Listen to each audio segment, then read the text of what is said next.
વનકર્મી પર હુમલાના કેસમાં એમએલએ ચૈતર વસાવાને 7 વર્ષની સજા, વસાવાની પત્ની સહિત 9 આરોપીને સજા ફટકારી 25,000નો દંડ। ચૈતર વસાવાના પત્ની શકુંતલા વસાવાને પણ 7 વર્ષની સજા। ધારાસભ્ય ચૈતર વસાવાને હવે જવું પડશે જેલ। ચૈતર વસાવાને 7 વર્ષની કેદની સજાની સાથે 25,000નો દંડ પણ ફટકારાયો। 5 પુરુષ આરોપીને 4 સ્ત્રી આરોપીને આ સજા ફટકારવામાં આવી છે અને આ કોર્ટે તમામ આરોપીઓને જ્યુડિશિયલ કસ્ટડીમાં લેવા માટેનો હુકમ પણ કર્યો। આ તમામ આરોપીને જિલ્લા બહારની જેલમાં ટ્રાન્સફર કરવા માટેની અરજી દાખલ। પોલીસ કાફલા સાથે રાજપીપળા જેલમાં લઈ જવામાં આવ્યા અને કોર્ટનું સન્માન અને આદર કરીએ છીએ તેવી વાત આ સમયે ચૈતર વસાવાએ કરી। આજે સેશન કોર્ટ દ્વારા એક કેસમાં અમને 7 વર્ષની સજા ફરવામાં આવેલી છે। નામદાર કોર્ટની જે પણ સુનાવણી છે એમનો આદર કરીએ છીએ, સન્માન કરીએ છીએ અને આગળ વકીલોની સલાહ લઈને ચેતરભાઈને જે કોર્ટ આજે સજા આપી છે સરકારે, એ અમાન્ય અમે રાખીએ છીએ અને અમે આગળ લડત આપીશું। અમે હાઈકોર્ટ અને સુપ્રીમ કોર્ટ સુધી જવા તૈયાર છે। અમે જનતાની અવાજ પણ હવે રોડ પર લાવીશું અને જે આદિવાસી સમાજને જે લડત આપે આપણા ચેતરભાઈ, એટલે આ સરકારે એમને પાડવા માટે એમને આખા જેટલા નિર્દોષ 9 વ્યક્તિ હતા એમને પણ એ લોકો લઈ ગયા, જે સામાન્ય ગામના માણસો છે જે ખેતી કરીને એમનો ગુજારો કરે છે। તો આ આખું ષડયંત્ર રચીને સરકારે ઘેરાવો કર્યો, આદિવાસીની જમીન હડપવા અને ચેતરભાઈને કેવી રીતે સાઈડમાં કરીને લોકોની જનતાની અવાજ દબાવવા માટે આખું ષડયંત્ર છે। અને જે આ કેસ 7 વર્ષની જે સજા આપી છે એ તો કોઈ મર્ડરરોને આ સરકાર આ સજા નથી આપતી। બંદૂક લઈને સાંસદો રોડ પર નીકળે એમને એ લોકો કોઈ સજા નથી આપી શકતા। આવું તો ન્યાયતંત્ર થઈ ગયું છે। અમે આ ન્યાયતંત્ર સામે અવાજ ઉઠાવીશું। હાઈકોર્ટ અને સુપ્રીમ કોર્ટ સુધી અમે જવા તૈયાર। સજા થઈ છે હવે હકીકત છે, કેસમાં સજા થાય ને એવો કેસ હતો, 300% છૂટી જાય એવો કેસ હતો, પણ અસીલો બી નસીબ લઈને આવે છે, વકીલો બી નસીબ લઈને આવે, એમને બંનેને જસ ના મળ્યો। હિયરિંગમાં એવા કયા મુદ્દાઓ ટાંકવામાં આવ્યા હતા તમારા તરફથી? કયા બહુ લાંબા છે, હવે એને કાં ચર્ચા કરીશું। ટૂંકમાં ખોટો કેસ કહે છે, બોગસ કહે છે, સરકારે એમની રાજકીય કારકિર્દી ખતમ કરવા માટે ઊભો કરેલો કેસ છે, એ બધાના પુરાવાનું ડિસ્કશન કરેલું। એમના જે પુરાવા રજૂ કર્યા તેની સામે આપણે એ શું દલીલો? દલીલો તમે બહુ લાંબી હોય છે, આ તબક્કે બહુ ચર્ચા કરવી યોગ્ય નથી। હવે આગળની કાર્યવાહીમાં અપીલ કરવામાં આવશે અને જમીન પર છોડવા માટે અરજી કરવામાં આવશે। કેટલા મુદતમાં કરશે? એ તો અને મહિનાની 2-3 મહિના મુદત છે, એટલે તાત્કાલિક જ દાખલ કરી દઈશું। આપના તરફથી કયા એવા મુદ્દાઓ મૂકવામાં, ખાસ મહત્વનો કયો મુદ્દો હતો જે એમને બચાવી શકે? મહત્વનો મુદ્દો તમને કીધું કે રાજકીય કિન્નાખોરી રાખીને ખોટો કેસ ઊભો કરેલો છે, એ મારો મુખ્ય મુદ્દો છે। તો ચૈતર વસાવાને સજા મુદ્દે ઈસુદાન ગઢવીએ નિવેદન આપ્યું। અમે અપીલ માટે ઉપલી કોર્ટમાં જઈશું। ભાજપે ચૈતર વસાવા પર ખોટા કેસ કર્યા હોવાની વાત ઈસુદાન ગઢવીએ કરી। ભાજપે ડરાવી ધમકાવી પોલીસ ફરિયાદ કરાવી હોવાનો આરોપ લગાવ્યો। સમાજના મુદ્દા ઉઠાવે છે તે ભાજપને ન ગમતું હોવાનો પણ આરોપ લગાવ્યો। ભાજપે ચૈતરને અનેક લાલચો આપી અને આદિવાસીઓ ભાજપને માફ નહીં કરે તેવી પણ વાત કરી। આદિવાસી સમાજ માટે સતત લડત ચલાવતા ચેતર વસાવા ભાજપને આંખના કણાની જેમ ખૂંચતા હતા અને એટલા જ માટે ચેતરભાઈ ઉપર વારંવાર કેસો કરવામાં આવે, વારંવાર જેલ નાખવામાં આવે। તમે જુઓ, એક દિવસ એવું બને છે કે વન કર્મચારીઓ આદિવાસી સમાજની જમીનમાં જઈને રાત્રે 2 વાગે ઊભો પાક વાઢી નાખે છે। સ્થાનિક ધારાસભ્ય તરીકે ચેતરભાઈ વસાવા પાસે રાવ જાય છે।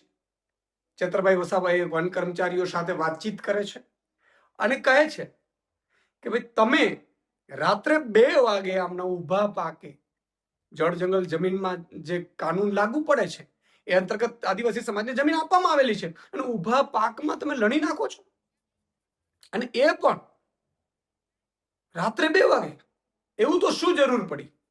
અને ચેતરભાઈ વસાવા વન કર્મચારીઓને આદિવાસી સમાજ જે આગેવાન છે, જે ખેતર માલિક છે, એમની વચ્ચે સમાધાન કરાવે છે અને સમાધાન કરાવ્યા પછી નક્કી થયું કે ભાઈ આટલી રકમ ચૂકવવાની છે અને સમાધાન થઈ ગયા પછી ભાજપ વાળાને ત્યાં મેસેજ પહોંચે છે કે વન કર્મચારીઓની સામે ચેતર વસાવા છે એ બોલાવીને ધમકાવે।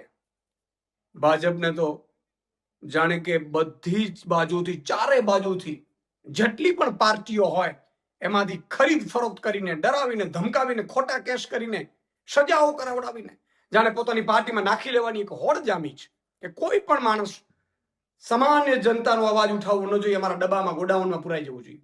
અને એટલા માટે ભાજપને ખબર પડી, એમણે કર્મચારીઓને કહી ડરાવી, ધમકાવી અને પોલીસ ફરિયાદ કરાવડાવે છે.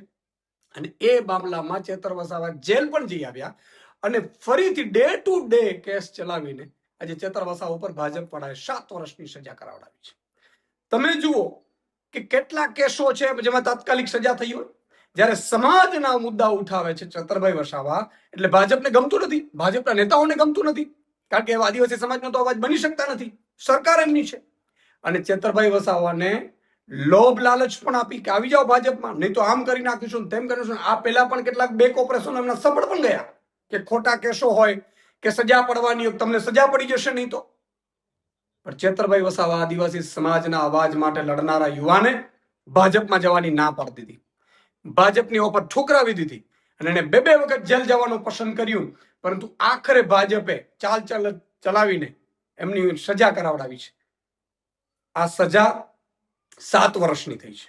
સ્વાભાવિકપણે ચેતરભાઈ વસાવાના ધારાસભ્ય પદ ઉપર પણ આ લોકોએ ખતરો નાખ્યો છે.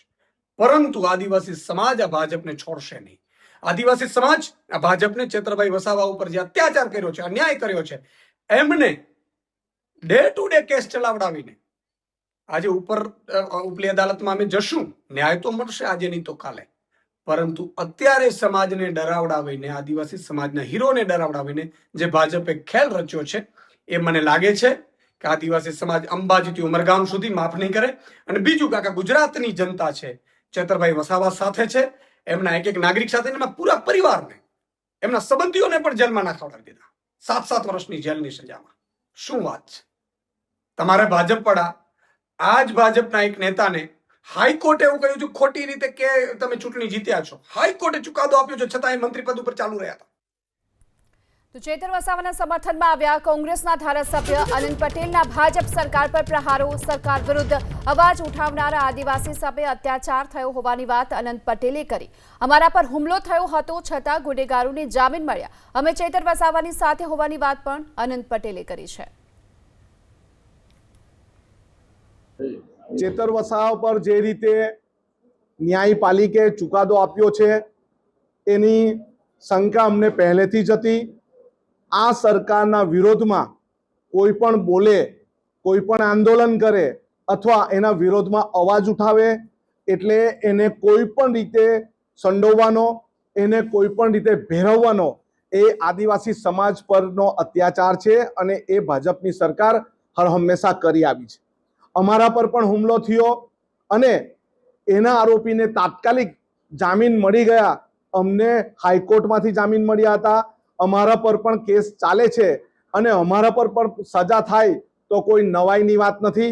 આવનારા દિવસમાં મનસુખભાઈ પણ કોઈ ગુનામાં ભેરવાઈ જાય કે દર્શનાબેન દેશમુખ પણ કોઈ ગુનામાં ભેરવાઈ જાય, એમાં કોઈ શંકાને સ્થાન નથી. આ સરમુખત્યારવાળી સરકાર છે, જી હજુરીવાળી સરકાર છે. આના વિરોધમાં કોઈ આંદોલન કરે અથવા કોઈ આદિવાસી સમાજના કોઈ ગરીબ લોકોને વનકર્મી દ્વારા રંજાડવામાં આવે પણ જો કોઈ ધારાસભ્ય અવાજ ઉઠાવે તો એના પર ગુનો દાખલ થાય. એને ગ્લાસ માર્યો કે નહીં માર્યો એ પછીની વાત છે. મારું માથું ફોડી નાખવામાં આવ્યું, મને પાંસળી મારી ભાંગી નાખવામાં આવી, છતાં પણ એના પર 302 નો ગુનો દાખલ કરવામાં ન આવ્યો અને મારા પર જ 3 જેટલા ગુના લગાવવામાં આવ્યા. એટલે આ ચેતરભાઈની સાથે સમગ્ર આદિવાસી સમાજ છે, અમે એમની સાથે રહીશું.